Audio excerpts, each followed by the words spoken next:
Good morning, students. As you all know, as per the new paper style, આપણે 11th કોમર્સમાં synthesis ટોપિકની જગ્યાએ એક નવું બરાબર છે, મતલબ જોઈનિંગ ધ સેન્ટન્સ જ છે, પણ એને અલગ રીતે દર્શાવેલું છે. પરીક્ષામાં તમને એક ક્વેશ્ચન એવો છે કે join the sentences by selecting appropriate option from the bracket. એટલે કે તમને કૌંસમાં આપેલા વિકલ્પમાંથી કોઈ એક વિકલ્પ પસંદ કરીને આપેલા બે વાક્યોનું એક વાક્ય બનાવવાનું છે, પણ કેવું? મિનિંગફુલ સેન્ટન્સ, અર્થપૂર્ણ વાક્ય, જેની આપણે આજે પ્રેક્ટિસ કરીશું. બરાબર છે. આ ટૉપિક એવો છે જેમાં અત્યાર સુધી આપણે ભણેલા દરેક ગ્રામર ટૉપિકનો સમાવેશ થઈ શકે છે. એટલે મારી કોશિશ તમને એ છે કે દરેક ગ્રામર ટૉપિક આપણા રિવિઝન પણ થઈ જાય અને સાથે સાથે વાક્યમાં, એટલે કે બે વાક્યમાં કનેક્ટિવ તરીકે કયા શબ્દને તમારે સિલેક્ટ કરવાનું છે અને કેવી રીતે બે વાક્યનું એક વાક્ય બનાવવાનું છે એ પણ તમે સારી રીતે સમજી લેવ. ફોર એક્ઝામ્પલ, પહેલું વાક્ય આપેલું છે, વી મસ્ટ ઇટ, કે આપણે ખાવું જોઈએ. મસ્ટ કીધું છે એટલે કે આપણે જમવું જોઈએ. વી કેન નોટ લીવ, બાકી જો નહીં ખાઈએ તો શું થશે? વી કેન નોટ લીવ, આપણે જીવી શકીશું નહીં, કારણ કે આપણા શરીર માટે ખોરાક બહુ જ જરૂરી છે. હવે આપેલા વાક્યમાં તમારે જો એન્ડનો ઉપયોગ કરવો હોય તો એના માટે સમાન પદ જોઈએ, જ્યારે આ પદ સમાન નથી. ખાલી વાક્યનો મિનિંગ કાઢો. વી મસ્ટ ઇટ, કે આપણે ખાવું જોઈએ. વી કેન નોટ લીવ, જો ખાઈએ તો આપણે જીવીએ, પણ જો નહીં ખાઈએ તો આપણે જીવીશું નહીં. જો તો એટલે કે કન્ડિશનના અર્થમાં આપેલું વાક્ય વપરાયેલું છે. એન્ડ એ કોલરેટિવમાં આવે છે, એટલે કે સમાન પદ દર્શાવે છે. બટ એટલે કે કોન્ટ્રાસ્ટ દર્શાવે છે, તો એ કોન્ટ્રાસ્ટ બી નથી બનતું. એટલે કન્ડિશનવાળું શબ્દ કયો છે? Or. We must eat or we can not leave, કે આપણે ખાવું જોઈએ, નહીંતર આપણે જીવી શકીશું નહીં. બરાબર. એટલે તમારે બે વાક્યનું એક વાક્ય બનાવવાનું. વી મસ્ટ ઇટ, કનેક્ટિવનો ઉપયોગ કરો, or we can not leave. Clear? આ એક વાક્ય બન્યું. આ જ રીતે તમારે બાકીના વાક્યો પ્રેક્ટિસ કરવાના છે. બીજું વાક્ય જુઓ, ઇટ વોઝ સમર, કે આ ઉનાળો છે. ધ સન વોઝ હોટ, અને ઓબ્વિયસ છે કે ઉનાળો હોય તો સૂર્ય કેવો હોય? ગરમ જ હોય. બરાબર છે. તો અહીંયા કોઈ કન્ડિશન આવતી નથી એટલે ઓર આવશે નહીં. કોન્ટ્રાસ્ટવાળું વાક્ય નથી એટલે બટ આવશે નહીં. સમાન પદમાં જાય એટલે તમારે શાનો ઉપયોગ કરવાનો? એન્ડનો ઉપયોગ કરવાનો. તો વાક્ય શું બને? It was summer and the sun was hot. બાજે કે આ સમર છે અને સૂર્ય કેવો છે? ગરમ છે. અને એ અર્થમાં આપણે કનેક્ટિવનો ઉપયોગ કર્યો છે. બરાબર છે. હવે ત્રીજું વાક્ય જુઓ, practice makes a man perfect. આ એક વાક્ય થયું. બરાબર છે. ફૂલ પોઈન્ટ આપેલું છે. માય ઇંગ્લિશ ટીચર સેઝ સો. આપણને યાદ હોય તો ડાયરેક્ટ ઇનડાયરેક્ટ સ્પીચમાં આ રીતની વાક્યરચના હોય છે, પણ અહીંયા આગળ એ નાઉન ક્લોઝના અર્થમાં આપેલું છે. બરાબર છે. કયા અર્થમાં વપરાયેલું છે? નાઉન ક્લોઝના અર્થમાં વપરાયેલું છે. તો નાઉન ક્લોઝમાં સેઝ સો કનેક્ટિવ મૂકવાનું છે. આપણી પાસે ઓપ્શન છે. હવે અહીંયા આગળ સમાન પદ તો છે નહીં એટલે એન્ડનો તો ઉપયોગ આવશે નહીં. પછી કોઈ નિર્જીવ વસ્તુ માટે હોય તો આપણે વીચ મૂકીએ છીએ. અહીંયા આગળ કંઈક કહેવામાં આવેલું છે, કથન કરવામાં આવેલું છે, એટલે કનેક્ટિવ કયું મૂકવાનું? ધેટ. બરાબર. તો વાક્ય શું બને? My English teacher says, connective કયું મૂકવાનું? ધેટ. એટલે કયો શબ્દ નીકળી જાય? સો શબ્દ તમારો નીકળી જશે. My English teacher says that. That પછી જે પહેલું વાક્ય છે કયું? Practice makes a man perfect એ તમારે લખી દેવાનું, બરાબર છે? એ યાદ રાખજો કે તમારે એ વાક્ય લખી દેવાનું. પ્રેક્ટિસ સેઝ ધેટ, સ્પેસ ઓછી પડે એટલે હું ખાલી તમને દર્શાવી દેમ છું. ડેશ ડેશ ડેશ તમારે કમ્પ્લીટ કરી દેવાનું. Practice makes a man perfect. Clear થયું? એટલે કનેક્ટિવ કયું વાપર્યું આપણે? ધેટ વાપર્યું, બરાબર છે? તમને ખ્યાલ આવવો જોઈએ કે બ્રેકેટમાં તો તમને 3 ઓપ્શન મળેલા છે, પણ વાક્યમાં તમારે કયા ઓપ્શનનો ઉપયોગ કરવાનો છે. ક્લિયર? એ તમને ખ્યાલ આવવો જોઈએ. નેક્સ્ટ સેન્ટન્સ જુઓ, ચોથું વાક્ય. The students are shouting. વિદ્યાર્થીઓ બૂમાબૂમ કરી રહ્યા છે. I don't understand it.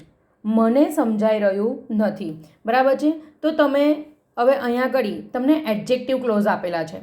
Adjective close એટલે કે વિશેષણાત્મક વાક્યમાં વપરાતા શબ્દો. એમાં વેર એ સ્થળ દર્શાવે, વાય એ કારણ દર્શાવે અને વેન એટલે સમય દર્શાવે. હવે આપણે આ વાક્યનું ગુજરાતી કરીએ. આઈ ડોન્ટ અન્ડરસ્ટેન્ડ કે મને સમજાતું નથી કે કેમ વિદ્યાર્થીઓ બૂમ પાડી રહ્યા છે, અથવા તો શા માટે વિદ્યાર્થીઓ બૂમ પાડી રહ્યા છે. તો શા માટે, કેમ, એના માટે કયો કનેક્ટિવ મૂકવું પડે તમારે? વાય. કયું કનેક્ટિવ મૂકવું પડે? વાય. પણ હવે તમને ખબર હોવું જોઈએ કે આમાં પ્રિન્સિપલ ક્લોઝ કયો છે અને સબોર્ડિનેટ ક્લોઝ કયો છે, બરાબર છે? I don't understand action sentence કહેવાય, એટલે એને તમારે આગળ લેવાનું. આઈ ડોન્ટ અન્ડરસ્ટેન્ડ, પછી ઇટ નહીં લખવાનું, ડાયરેક્ટ શું મૂકી દેવાનું? Why. I don't understand why the students are shouting. કે મને નથી સમજાતું કે વિદ્યાર્થીઓ કેમ બૂમ પાડી રહ્યા છે. ક્લિયર થયું? સમજ પડી? આપણે કયો કનેક્ટિવનો ઉપયોગ કર્યો? વાયનો ઉપયોગ કર્યો. પાંચમું વાક્ય જુઓ. આઈ have passed SSC examination. I don't remember the exact year. કે મેં SSC એક્ઝામિનેશન પાસ કરી લીધેલી છે, પણ મને અત્યારે એ ચોક્કસ વર્ષ યાદ નથી કે મેં ક્યારે એ એક્ઝામ ક્લિયર કરેલી હતી, બરાબર છે? હવે પાછળ યર આપેલું છે, વર્ષ છે. વર્ષ એટલે સમયમાં ગણાય. તો વેન, વેર અને વાય. વાય તો મેં તમને કીધું કે કારણ દર્શાવે. વેર એટલે સ્થળ માટે વપરાય. તો અહીંયા સમય માટે કયો શબ્દ છે? વેન. હવે સમયવાળો શબ્દ કયો છે? ઈયર. તો જે સમય સૂચક શબ્દ વાક્યમાં આપ્યો છે એ વાક્ય આપણે પહેલું લેવાનું. એટલે કયું પહેલું વાક્ય થશે? I don't remember the exact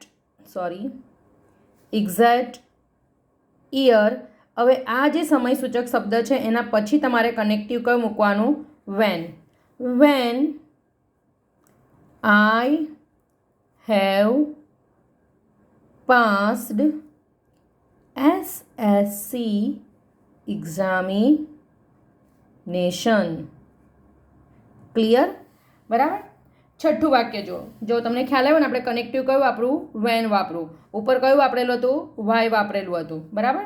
ચલો છઠ્ઠું વાક્ય જુઓ. Palitana is a place of પિલગ્રીમેજ.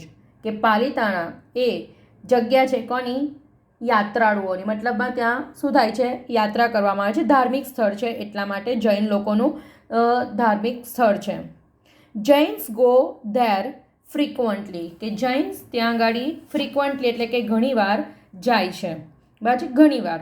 હવે પ્લેસ આપ્યું છે, પિલગ્રીમેજ સ્થળ છે, તો સમય સૂચક શબ્દ વેન તો આવશે નહીં, કારણ સૂચક શબ્દ વાય તો આવશે નહીં. સ્થળ આપેલું છે એટલે આપણે શાનો ઉપયોગ કરવાનો? વેરનો. આ એડજેક્ટિવ ક્લોઝ છે. એડજેક્ટિવ ક્લોઝ જ્યારે વાક્યમાં ઉપયોગમાં લેવાનું હોય તો એને રિગાર્ડિંગ મેં તમને કીધું તેમ સમય, સ્થળ કે કારણ સૂચક એવા કેટલાક શબ્દો આપેલા જ હશે જેના ઉપરથી તમે અંદાજો લગાવી શકશો. તમને ખ્યાલ આવશે કે તમારે શાનો ઉપયોગ કરવાનો છે? વાયનો ઉપયોગ કરવાનો છે, વેનનો ઉપયોગ કરવાનો છે કે વેરનો ઉપયોગ કરવાનો છે. અહીંયા પાલિતાના સ્થળ છે, પિલગ્રીમેજ એટલે કે યાત્રાળુઓનું સ્થળ છે. એટલે તમને ખબર પડી ગઈ કે તમારે શાનો ઉપયોગ કરવાનો છે, કયા કનેક્ટિવનો ઉપયોગ કરવાનો છે, વેરનો ઉપયોગ કરવાનો છે. તો વાક્ય શું બને? Palitana is a place of pilgrimage. Connective કયું મૂકવાનું? વેર જૈન્સ. હવે જો શબ્દ વેર આવે એટલે તમારે કયો શબ્દ કાઢી મૂકવાનો? ધેર. ધેર શબ્દ શું થઈ જાય? નીકળી જાય. વેર જૈન્સ ગો ફ્રિકવન્ટલી. બરાબર છે? ફ્રિકવન્ટલી. ક્લિયર થયું? એટલે આ કયું વાક્ય થયું? વાયવાળું. મેં તમને લોકોને એડજેક્ટિવ ક્લોઝના 3 ઉદાહરણ આપેલા છે, વાય, વેન અને વેરના. ઓકે, હવે નેક્સ્ટ વાક્ય સેન્ટેન્સ જુઓ. I walked fast. I might reach station in time. હવે આપેલા વાક્યમાં તમારે ગુજરાતી કરવું ખાસ જરૂરી છે કે હું ઝડપી ચાલ્યો. તો ઝડપી ચાલ્યાનું પરિણામ શું આવ્યું? ઝડપી ચાલવા પાછળનો મુખ્ય પર્પઝ શું હતો? I might reach station in time, કે જેથી કરીને હું સમયસર સ્ટેશને પહોંચી જાઉં. બરાબર છે? સમયસર સ્ટેશને પહોંચવાના પર્પઝથી એ ઝડપી ચાલ્યા. તો પર્પઝ માટે ઓટ ટુ તો શું દર્શાવે? સજેશન દર્શાવે એટલે આવે નહીં. ધો શું દર્શાવે? કોન્ટ્રાસ્ટ દર્શાવે એટલે એ પણ નહીં આવે. એટલે તમારી પાસે શબ્દ કયો આવ્યો? So that. એટલે તમારું વાક્ય શું બને? આઈ વોકડ ફાસ્ટ સો ધેટથી વાક્ય જોડો. પછી કરતા, પછી મોડલ ઓક્ઝિલરીઝ માઇટ, ક્રિયાપદ મૂળ રૂપમાં આવે reach station in time. Clear થયું સેન્ટેન્સ? ઓકે, 8મું વાક્ય જુઓ. Mohan is hard working. Paresh is equally hard working. શબ્દ કયો આપ્યો છે? ફોકસ કરો. ઇક્વલી આપ્યું એટલે કે એક સરખા. પછી જ્યારે સરખામણીવાળો હોય ત્યારે કઈ ડિગ્રી આવે? Positive degree. હવે સો ધેટ એ તો રિઝલ્ટ દર્શાવે એટલે આવશે નહીં. હેડ બેટર એ સજેશનમાં આવે, સ્ટ્રોંગેસ્ટ સજેશન માટે વપરાય છે એટલે એ પણ નહીં આવે. તો તમારી પાસે ઓપ્શન કયું આવ્યું? એઝ એટલે કઈ ડિગ્રી? Positive degree. તો હવે એનો ઉપયોગ વાક્યમાં કરવાનો છે.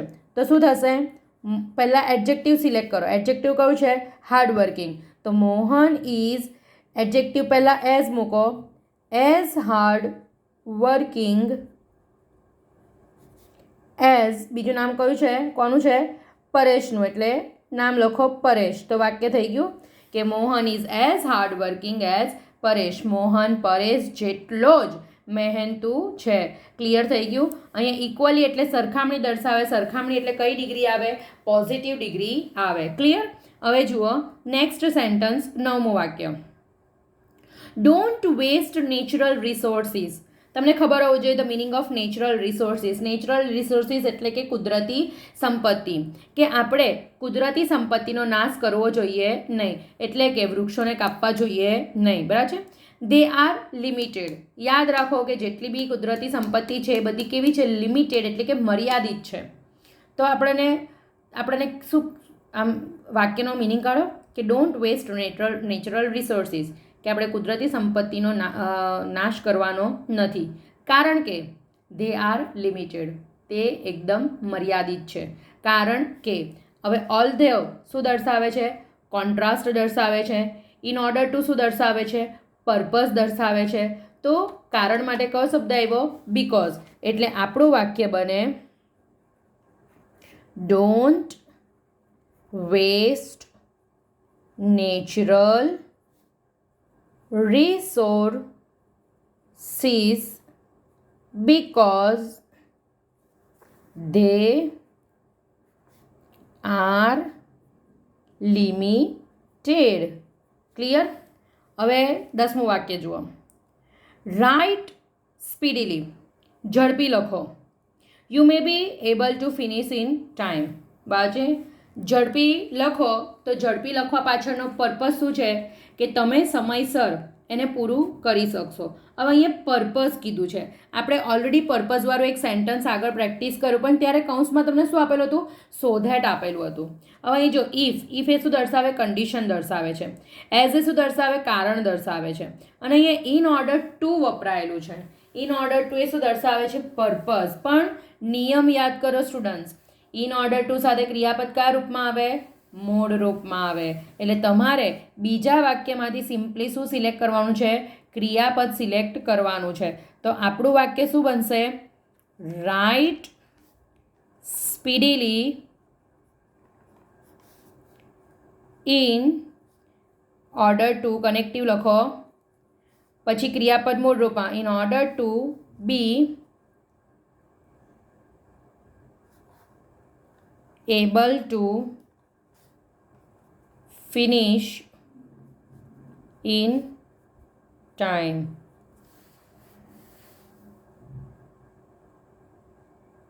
Write speedily in order to પછી સિમ્પલી તમે ક્રિયાપદ ફિનિશનો બી ઉપયોગ કરો તો ચાલશે.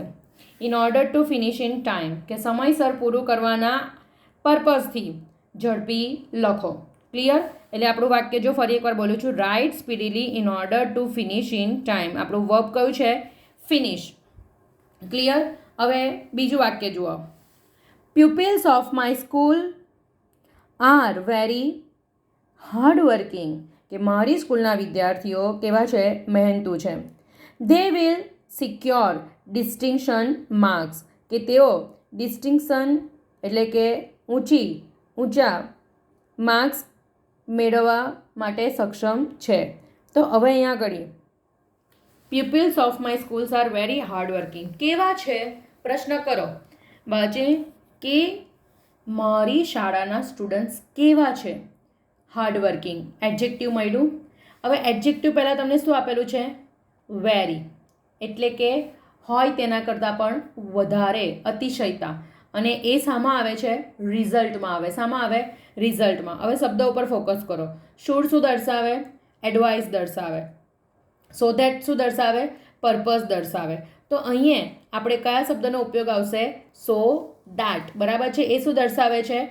રિઝલ્ટ. તો આપણું વાક્ય શું બને? Pupils of my school are, very શબ્દ નીકળી જાય તમારે શું લખવાનું? So hard working that. બીજું કનેક્ટિવ કયું આવે? ધેટ. પછીના વાક્યમાં કોઈ ફેરફાર કરવાનો નથી. દે વિલ સિક્યોર, સ્પેસ કમ છે, તમે તમારી રીતે કન્ટિન્યુ કરજો. They will secure distinction marks. Clear થયું? બરાબર છે? 12મું વાક્ય જુઓ. Bunk another lecture, you will be suspended. હવે આપણે અહીંયા આગળ તમારી સામે શરત મુકાયેલી છે કે જો બીજો લેક્ચર જો બંક માર્યો ને, બંક એટલે કે જો બીજા લેક્ચરમાં હાજર નહીં થયા તો યુ વિલ બી સસ્પેન્ડેડ, તમને કાઢી મૂકવામાં આવશે. જો તો એ અર્થમાં આપણને વાક્ય વપરાયેલું છે. બરાબર છે? તો એન્ડ એ તો સમાન પદમાં આવે એટલે એ મુકાશે નહીં. બીકોઝ એ રીઝન બતાવે એટલે એ પણ નહીં આવે. એ તમારી પાસે સિમ્પલી કયો શબ્દ આવ્યો? ઇફ. તો વાક્યને શાંતિ જોડવાનું ઇફ. કર્તા તરીકે જો બીજા વાક્યમાં કોણ છે? યુ છે, એટલે આપણે પહેલાં પણ શું લખવાનું? You. If you bunk another lecture, અલ્પવિરામ કરવાનું, you will be suspended. Clear? કે જો તમે બીજો લેક્ચર બંક કર્યો એટલે કે બીજો લેક્ચરમાં ગેરહાજર રહ્યા તો તમને સસ્પેન્ડ કરી દેવામાં આવશે. ક્લિયર? હવે એના પછીનું વાક્ય જુઓ. Fasten your seat belt, you will be fine. કે તમારો સીટ બેલ્ટ બાંધો નહીતર યુ વિલ બી ફાઇન, નહીતર તમને દંડ ફટકારવામાં આવશે. નહીતર. બરાબર છે? એટલે અહીંયા પણ કન્ડિશનલ ક્લોઝ જ છે, પણ આપણી પાસે સો એટલે રિઝલ્ટ દર્શાવે એટલે એ આવશે નહીં. એન્ડ એ સમાન પદમાં આવે એટલે એ પણ નહીં આવે. તો તમારું ઓપ્શન કયું આવ્યું? ઓર. તો વાક્ય શું થાય? Fasten your seat belt or, connective કયું મૂકવાનું? Or you will be find.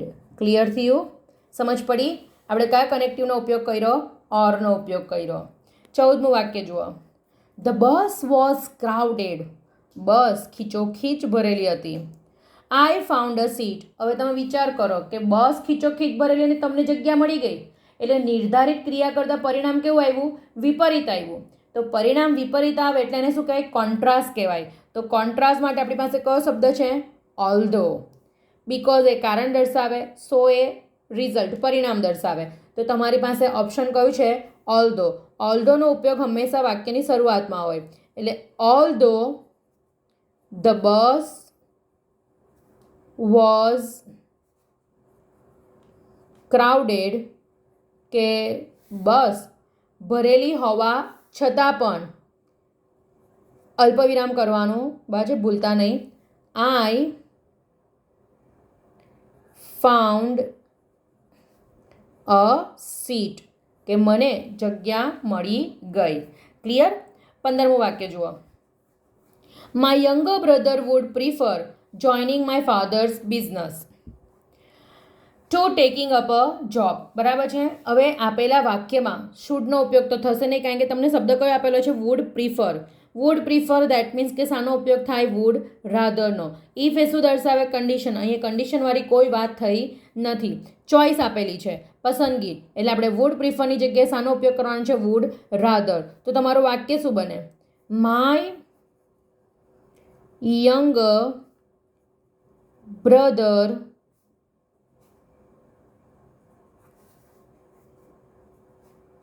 Would rather પછી ક્રિયાપદ મૂળ રૂપમાં આવે એટલે ક્રિયાપદ કયું છે? Join. Would rather join my father's business, અને ટુની જગ્યાએ તમારે શું મૂકવાનું છે? ધેન. બીજો વિકલ્પ છે જેને એને પસંદગી આપી નથી એને આપણે ધેનથી દર્શાવવાનું, અને ધેન પછી પણ ક્રિયાપદ મૂળ રૂપમાં જ લખવાનું. એટલે ક્રિયાપદ કયું છે? Take. Then take up a job. Clear થયું? ખ્યાલ આવ્યો સ્ટુડન્ટ્સ? વુડ રાધરવાળી વાક્યરચનામાં ક્રિયાપદ હંમેશા મૂળ રૂપમાં આવે. વુડ રાધરથી જે ક્રિયાને પસંદગી આપેલી છે તે દર્શાવવાની, અને જે ક્રિયાને તમે પસંદગી નથી આપી તેને ધેનથી દર્શાવવું. ક્લિયર? હવે 16મું વાક્ય. You can have fruit alternately you can have ice cream, કે તમારી પાસે ફળ છે અને તમારી પાસે આઈસ્ક્રીમ છે. બે વિકલ્પ છે, કારણ કે શબ્દ કયો વાપરેલો છે? ઓલ્ટરનેટિવલી વાપરેલો છે. હવે નીધર આપણે શામાં ઉપયોગમાં લઈએ છીએ? વાક્ય નકાર હોય તો. અહીંયા કેન નોટ વાપરેલું છે? ના, નકાર નથી. અધરવાઇઝ એ શરતી વાક્યરચનામાં આવે. અહીંયા વૈકલ્પિક વાક્યરચના છે, શરતી નથી. બરાબર છે? એટલે શબ્દ કયો ઉપયોગમાં લેવાનો છે? ઈધર ઓર. હવે તમને મેં પ્રેક્ટિસ કરાવેલું છે. પહેલા વિકલ્પની આગળ ઈધર અને બીજા વિકલ્પની આગળ ઓર મૂકવાનું. બંને વાક્યમાં કોમન જે શબ્દો છે તે કયા છે? You can have.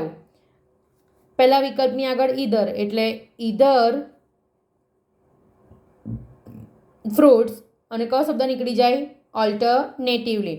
એની જગ્યાએ શું મૂકવાનું? ઓર બીજું વિકલ્પ કયું છે? આઈસ્ક્રીમ. તો તમારું વાક્ય શું બન્યું? You can have either fruits or ice cream. Clear? 17મું વાક્ય જુઓ. I went to the airport. I could receive my uncle.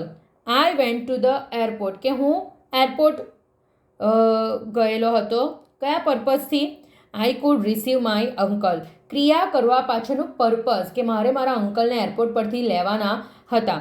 તો પર્પઝ દર્શાવવા માટે ઓલ્ધો શાના અર્થમાં વપરાય છે? કોન્ટ્રાસ્ટના અર્થમાં, એટલે વપરાશે નહીં. સો એ રિઝલ્ટના અર્થમાં વપરાય છે. અને અહીંયા શબ્દ આપ્યો છે with a view to. With a view to શું દર્શાવે છે? પર્પઝ. એટલે આપણે વાક્યમાં શાનો ઉપયોગ કરવાનો? વિથ અ વ્યૂ ટુનો. તો પહેલાં મુખ્ય વાક્ય લખો. I went to the airport. પછી કનેક્ટિવનો ઉપયોગ કરો. With a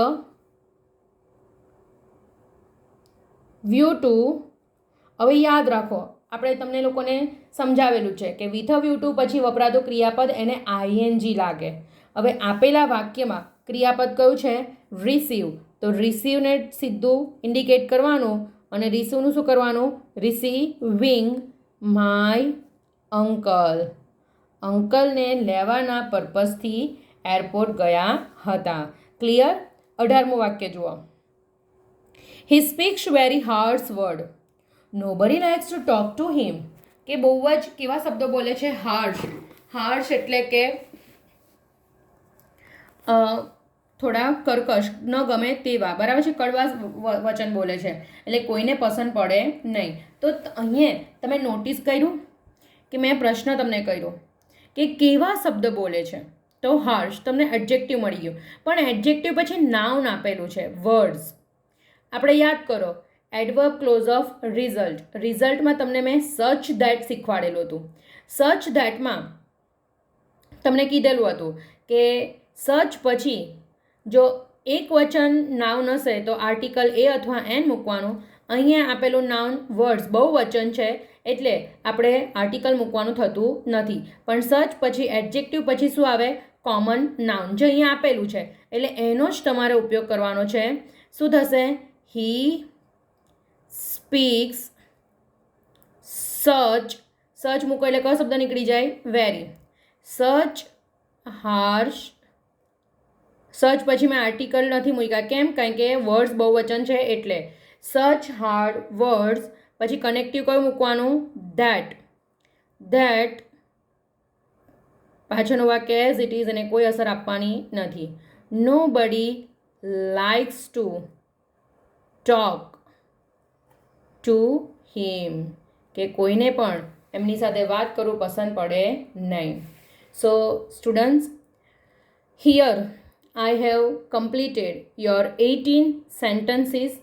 Joining the sentences by selecting the appropriate options from the bracket. કે બ્રેકેટમાં આપેલા યોગ્ય વિકલ્પનો પસંદ કરીને તમારે બાજે એને વાક્યમાં ઉપયોગમાં લેવાનું હતું. એના રૂલ્સ અને રેગ્યુલેશન્સ અપ્લાય કરીને મેં પ્રેક્ટિસ માટે તમને કેટલાક, બરાબર છે, સેન્ટન્સ અહીંયા અલગ અલગ ગ્રામર ટોપિકના કરાવેલા છે. આટલા સેન્ટન્સીસ તમારે વિડીયો જોયા પછી તમારી નોટબુકમાં લખવાના છે, ગ્રામર નોટબુકમાં. અને ત્યાર પછી હું તમને લોકોને પ્રેક્ટિસના કેટલાક સેન્ટન્સ આપીશ જેને તમારે તમારી જાતે પ્રેક્ટિસ કરવાના રહેશે. If you find any kind of difficulty, કે જો તમને કોઈ પણ સમસ્યા લાગે તો યુ કેન કોન્ટેક્ટ મી. તમે મારો સંપર્ક કરજો બાચે થ્રુ ધ વોટ્સઅપ મેસેજીસ. તમારે મારો સંપર્ક વોટ્સઅપ પર મેસેજ દ્વારા કરવાનો રહેશે. Thank you.